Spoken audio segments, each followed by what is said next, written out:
پھر مقدمات کی سماعت ہوئی تو عمران خان عدالت میں موجود ہوتے مگر دفاع کا حق آپ نے چھین لیا، یعنی آپ ریاست نے اپنے وکلا کو کھڑا کر دیا اور کہا کہ جناب یہ جو آپ کے وکلا صفائی ہیں وہ ریاست مہیا کرے گی، اور ریاست نے آپ سے آپ کا جو ڈیفنس کا رائٹ تھا یہ بھی چھین لیا۔ اب ہو کیا رہا ہے کہ درخواست دائر کرنے کا پہلا جو دستاویز ہوتا ہے نا جی، وہ وکالت نامہ ہوتا ہے، جس پہ آپ دستخط کرتے ہیں، عدالت میں پیش کیا جاتا ہے کہ جناب میں فلاں بندے کو یہ اختیار دے رہا ہوں کہ وہ میری ریپرزنٹیشن کر سکے۔ لیکن ویورز پچھلے ایک ماہ سے عمران خان کی جو سزائیں اور جو ان کے مقدمات اور جو ضمانت کے معاملات ہیں، ان جتنے بھی کیسز کے اندر وکلا نے پیش ہونا ہے، پتہ ہی چل رہا ہے کہ اس کے اندر عمران خان کے دستخط کی جیلر صاحب نے اجازت نہیں دی۔ متعدد دفعہ کاغذ چٹھی بھیجی گئی، اجازت مانگی گئی، لیکن جیلر نے عمران خان کا یہ جو پہلی سیڑھی تھی، جو پہلا دروازہ ہے انصاف کا، جیلر نے اس کو بھی بند کر دیا۔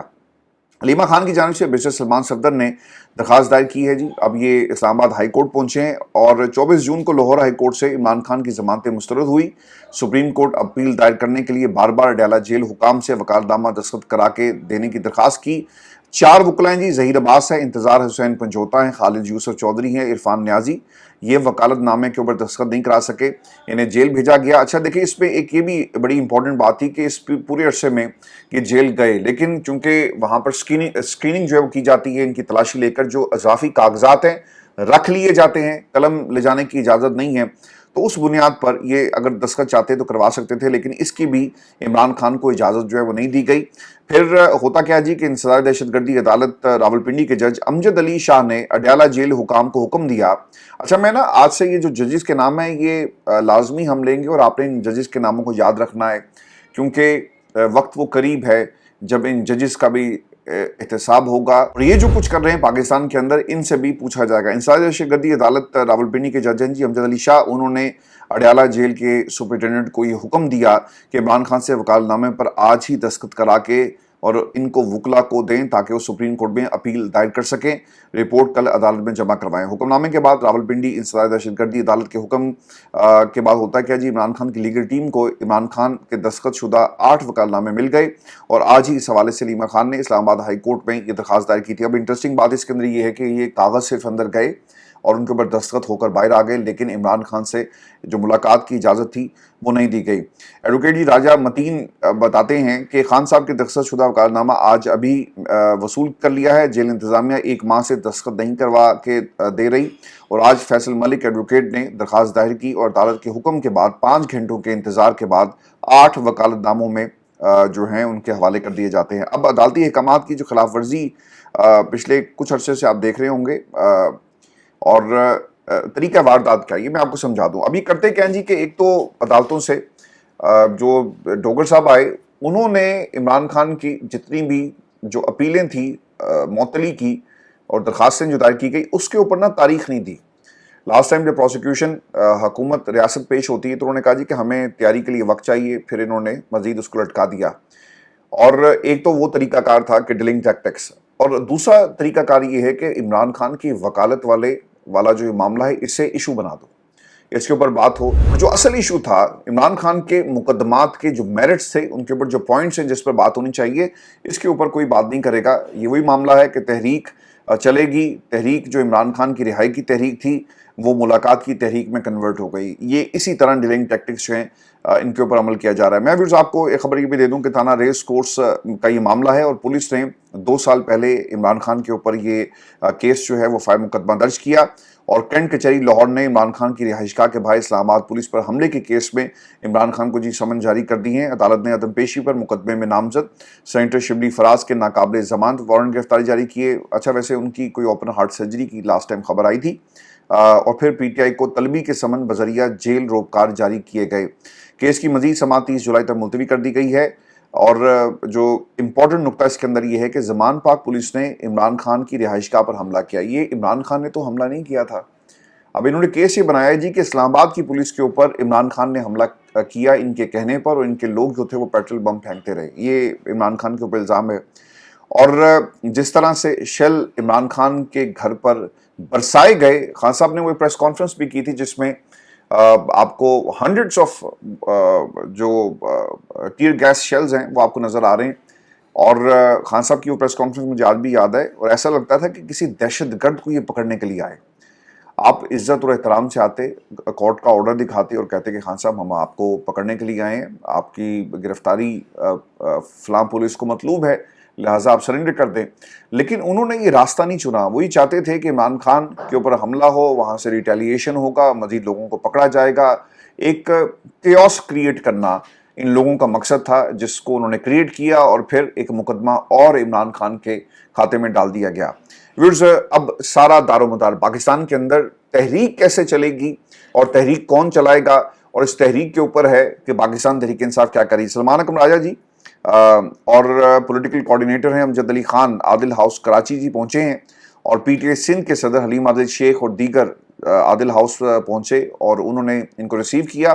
ملاقات میں جی 5 اگست احتجاج سمیت چیئرمین عمران خان کی رہائی اور سندھ کی سیاسی صورتحال پر تبادلہ خیال کیا گیا. اچھا, ایک تو جی یہ Imran Khan is a patron in chief, and obviously یہ بات ہمیں اب یاد رکھنی ہے, کیونکہ چیئرمین وہ جو 2 نمبر چیئرمین ہے پارٹی کا, جو کچھ نہیں کرتا, بیرسٹر گوہر صرف بیانات دیتا ہے, اور جب اس سے کہا جائے کہ آپ فلاں جرنیل سے مل کر آئے ہیں تو وہ کیمرے کو نیچے کر دیتا ہے اور مائک کے اوپر ہاتھ رکھ لیتا ہے. تو انہوں نے عمران خان کا کیس کو کیسے لڑنا, جو کیمروں کے سامنے ایسے ہیں تو آپ امیجن کریں کہ یہ کیمروں کے پیچھے کیسے ہوں گے. اور عمران خان کی تحریک کو ایک آپ ذرا ایک پچھلے ان 2 برسوں میں نا بیرسٹر گوہر کا کی ایک جو ان کی گرفتاری کی ٹائم لائن سے اٹھا کر دیکھ لیں. کوئی آپ کو گرفتاری ملی بیرسٹر گوہر پر, کوئی مقدمہ کسی نے آ کر اس کا کالر بھی کھینچا ہو؟ اس ملک کے اندر ایسے لوگوں نے ہمیشہ میر جعفر اور میر صادق کا کردار ادا کیا. آپ کو بات اچھی لگے بری لگے, گوہر صاحب آئی ڈونٹ کیئر, چونکہ آپ نے پاکستان کی عوام کو دھوکہ دیا, آپ نے عمران خان کو دھوکہ دیا, اور ایک علی مین گنڈا پور صاحب ہیں, وہ کس طرح سے دھوکہ دے رہے ہیں. اب تو خیر ان کے اوپر جو الزام لگ رہے ہیں بھتہ لینے کے حوالے سے, اب یہ سچ ہے یہ غلط ہے, لیکن آپ کو اس کا جواب ضرور دینا ہے. جب ایسے لوگ تحریک چلائیں گے تو سر وہ تحریک کیا چلے گی؟ وہ تو صرف ایک سازش ہے جو عمران خان کے خلاف کی جا رہی ہے. یہ تحریک نہیں تھی, یہ سازش تھی. جسے لیڈ علی مین گنڈا پور یا بیرسٹر گوہر جیسا بندہ کر رہا ہو تو وہ تحریک نہیں ہے, وہ ایک سازش ہے جو عمران خان کے خلاف کی گئی. اور دوستو, حیدرآباد کنونشن میں لوگوں کی ایک بڑی تعداد نے شرکت کی ہے, اور ایک مضبوط آواز پاکستان تحریک انصاف کی حیدرآباد سے بھی عمران خان کے لیے اٹھ رہی ہے. اب چونکہ میں پنجاب کی قیادت کے اوپر ہمیشہ تنقید کرتا ہوں, اور پنجاب کے اندر ہم نے تحریک انصاف کو کس طرح لوٹا گیا اور کس طرح اس قافلے کو اپنی منزل سے دور کیا گیا, قافلے کے لوٹنے کی داستان اگر آپ نے اس تحریک انصاف کے اندر دیکھنی ہے تو آپ کو پنجاب کو دیکھنا ہوگا, اور ان شخصیات کو دیکھنا ہوگا جنہوں نے پاکستان کی اسٹیبلشمنٹ کے ہاتھوں کو مضبوط کیا. آج حماد اظہر صاحب کے سرنڈر کرنے کی بات آ رہی ہے جی, انہوں نے کیا کہا پہلے یہ سن لیں, پھر اس پر بات کرتے ہیں. اور جو پچھلے 2 برسوں میں ہوتا رہا, آپ نے خود منصف بن کر اس بات کا فیصلہ کرنا ہے کہ ان باتوں کے اندر کتنی صداقت ہے. وہی کہتے ہیں جی کہ اپنے والد کا ایکلوتا بیٹا, 3 بہنوں کا بھائی اور 2 کمسن بچوں کا باپ ہوں, اور مجھ سے زیادہ تکلیف اور دکھ میرے گھر والوں نے 2 سال سے زائد عرصہ برداشت کیا. میں اس دکھ کی گھڑی میں اپنے گھر والوں, خصوصی طور پر اپنی والدہ کے ساتھ اب موجود رہنے کی خواہش رکھتا ہوں. میں بے گناہ ہوں اور جعلی پرچوں کا نشانہ ہوں جن کا کوئی سر پیر نہیں. اس سلسلے میں عدالت سے رجوع کروں گا اور انصاف طلب کروں گا. مل گیا تو اللہ کا شکر ادا کروں گا, اور نہ ملا تو استقامت اور سب سے مزید جبر برداشت کروں گا. بیرسٹر گوہر نے حماد اظہر کے گھر آنے کے بعد کہا کہ لوگوں کو اپنی اناؤں کو چھوڑنا پڑے گا, یہ سختیاں ختم کرنا ہوں گی, سیاسی تناؤ اور سیاسی تقسیم کو ختم کرنا ہوگا. بھائی جان نہیں کریں گے, آپ جیسے لوگوں نے تقسیم اور یہ دیواریں اور دیواریں فصیلوں میں تبدیل ہو گئی. ابھی جو حماد اظہر صاحب کا کیس ہے نا, آپ کو میں یاد کروانا چاہتا ہوں, یہ کیسے ممکن ہے کہ پہلے تو جی اللہ تعالیٰ ان کو صبر دے, ان کے خاندان کے لوگوں کو صبر دے, ماں کو صبر دے, باقی سب لوگوں کو. کسی کا چلے جانا مجھ سے بہتر کون جانتا ہے. آپ پل پل جیتے ہیں, پل پل مرتے ہیں. حماد اظہر کے والد صاحب کے درجات اللہ تعالیٰ بلند کرے. نون لیگ کے بہت سارے لوگ جا کر ملے بھی ہیں. تو ایک چیز سے اس سے تو یہ ثابت ہوتا ہے کہ ان کا جو پنجاب کی سیاست تھی, یعنی حکومتی حلقوں کے اندر ان کی سے بھی ہے, ان کی مانی بھی جاتی ہے, اور ان کے تعلقات استعمال ہوئے پچھلے 2 برسوں میں. ٹھیک ہے. دوسری چیز, حماد اظہر صاحب پنجاب کے اندر قیادت کر رہے تھے, اور ہم نے جو خبریں سنی, جب بھی تحریک چلانے کی بات آتی تھی تو حماد اظہر کہتے تھے کہ میں استعفیٰ دے رہا ہوں. یہ اے پئی تاڑی جو لیڈری, آج کے بعد میں نے تحریک انصاف کے ساتھ کھڑا ہوں, لیکن میں پنجاب کو لیڈ نہیں کروں گا. پنجاب کو انہوں نے یتیم بنا دیا. پنجاب کو جو لیڈرشپ کا کردار ہونا چاہیے تھا لوگوں کو موبلائز کرنے کا، اگر یہ 2 سال پہلے مومنٹم شروع ہوتا نا تو آج حالات مختلف ہوتے. آج یہ مریم جس پنجاب کے اوپر بھی تصویریں لگا کر پھر رہی ہے نا، ان تصویروں کو لگانا مریم کو بہت مہنگا پڑ جاتا. لیکن آپ نے میدان خالی چھوڑ دیا اور میدان ان کے ہاتھ میں ہے. پنجاب جب تحریک شروع ہوئی، اگر 2 برس پہلے ہو جاتی، لوگوں کو موبلائز کیا جاتا تو آج حالات مختلف ہوتے. آپ ذرا غور کریں، حماد اظہر جب بھی کوئی تحریک، عمران خان نے جتنے بھی یہ لانگ مارچ اور جو اعلان کیے اس دوران 3 ہو چکے ہیں. علی مین گنڈا پور نے جس طرح سے اس تحریک کا اور اس کو ایک تحریک کو سازش میں کنورٹ کر دیا عمران خان کے خلاف، جو کچھ ہوتا رہا. آپ ذرا غور کریں کہ حماد اظہر کتنی دفعہ منظر عام پر آئے، ان کی ویڈیوز آتی تھی، ان کے پیغامات آتے تھے. لاہور سے ایک ان کے پل کراس کرنے کی ویڈیو بھی آئی، انہوں نے کہا جی کہ ہم اسلام آباد بہت جلدی پہنچ رہے ہیں اور عمران خان کے سپاہی آگے بڑھ رہے ہیں. لیکن عجیب اتفاق ہے کہ انہیں کوئی گرفتار نہیں کرتا. 2 برسوں میں پنجاب میں آپ موجود ہوں، آپ کے رابطے بھی ہوئے ہوں گے نا. یا یہ تو نہیں نا کہ آپ علاقہ غیر میں بیٹھے ہیں جہاں پہ آپ جا نہیں سکتے اور آپ کو گرفتار کرنا مشکل ہے. لیکن پنجاب میں انہیں کوئی گرفتار نہیں کرتا اور ان کی گرفتاری نہیں ہوئی. اور حماد اظہر صاحب اب اپنے آپ کو سرنڈر کرنے کی بات کر رہے ہیں. خان صاحب نے آلموسٹ 1 برس سے زیادہ کا وقت ہو چکا جب انہوں نے کہا تھا کہ حماد کو باہر آ جائے اور پاکستان کی عدالتوں کو سامنا کرے اور اپنے کیسز کا دفاع کرے.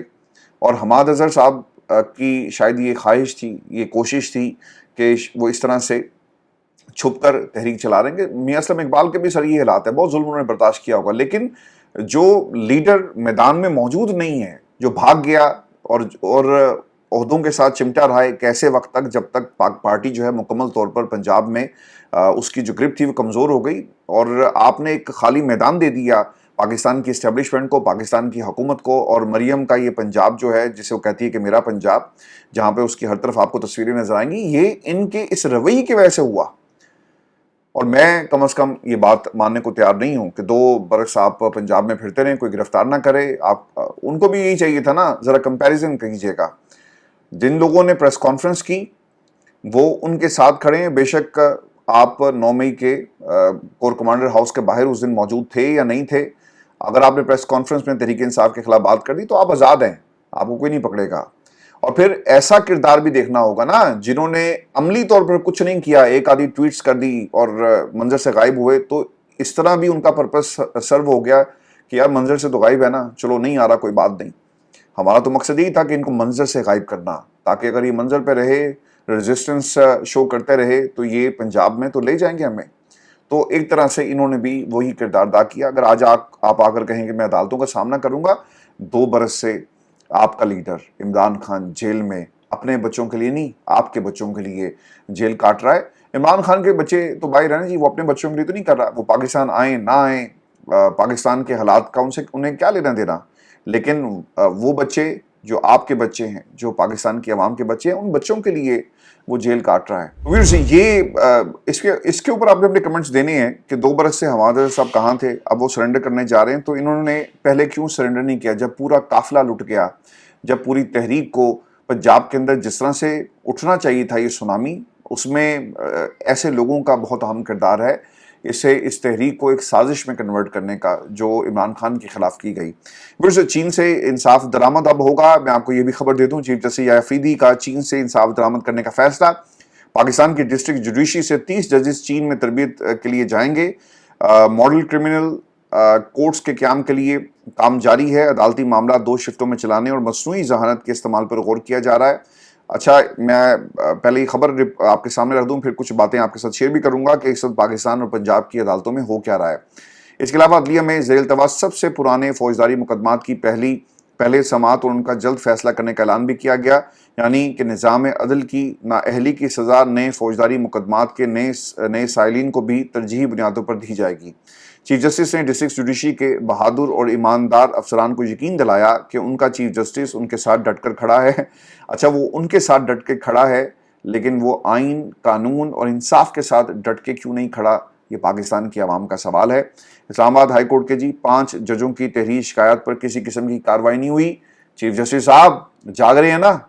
اور کیا آپ نے ان کے ساتھ سلوک کیا، کس کے کہنے پر؟ یہ بھی پاکستان کی عوام کا سوال ہے.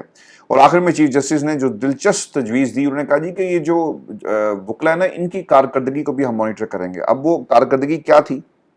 وہی کہتے ہیں کہ کچھ وکلا سیاسی جماعتوں کے کارکن ہوتے ہیں مگر بہت سے پروفیشنلز بھی ہوتے ہیں. اچھا اگر آپ نے یہ کرنا ہے نا، پہلے تو وہ جو آپ نے ایک کمیٹی بنائی ہوئی ہے جو ججز کی اپوائنٹمنٹ کا فیصلہ کرتی ہے، پہلے تو اس میں سے پھر سارے کے سارے جو ججز ہیں، جو آپ کے وکیل ہیں، ان کو نکالے نا، چاہے وہ تحریک انصاف کے کیوں نہ ہو، کیونکہ ان کا تعلق کسی نہ کسی سیاسی جماعت سے ہے. اگر آپ یہ کہیں کہ بہت سارے وکلا سیاسی جماعتوں کے کارکن ہوتے ہیں، تو وہ لوگ جو ججز کی اپوائنٹمنٹ کر رہے ہیں وہ کیا پاکستان تحریک انصاف یا نون لیگ یا پیپلز پارٹی یا دیگر جماعتوں کے کارکن نہیں ہیں؟ وہ کارکن ہیں.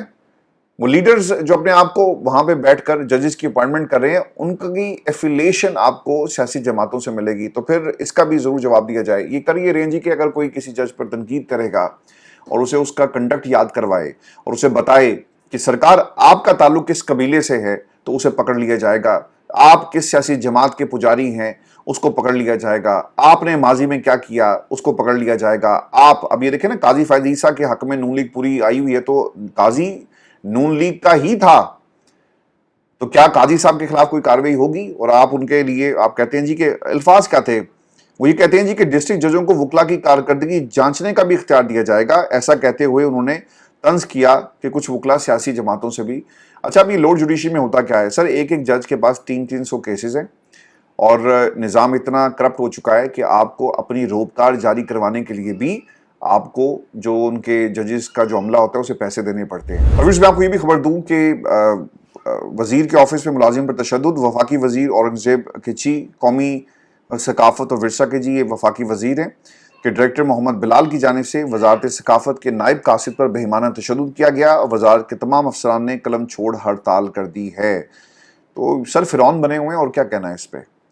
اور یہ تو چیزیں رپورٹ ہوگی، کیمرہ دیکھ رہا تھا. آپ امیجن کریں کہ اگر کیمرے کی آنکھ نہ دیکھ رہی ہو تو یہ لوگ کیا کرتے ہوں گے.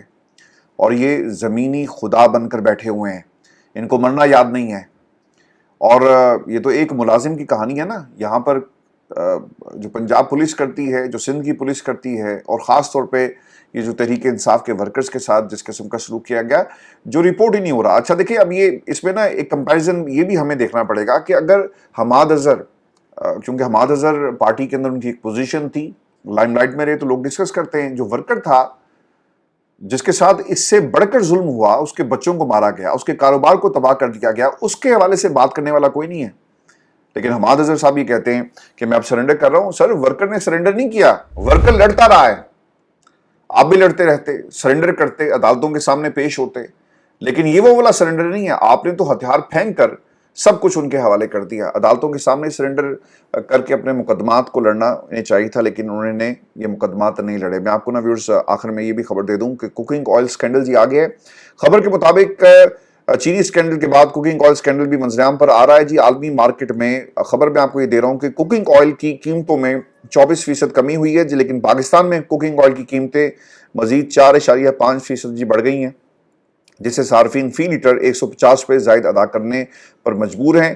اور پاکستان ملیشیا اور انڈونیشیا سے رعایتی ڈیوٹی پر کوکنگ آئل درآمد کرتا ہے، لیکن اس سہولت کا فائدہ عوام تک پہنچنا چاہیے، وہ پہنچ نہیں رہا. پھر یہ آج کی ہماری نشست تھی. اپنے کمنٹس ضرور بھیجیے گا. چینل کو سبسکرائب کرنا مت بھولیں. اجازت دیجیے. اللہ کے بعد.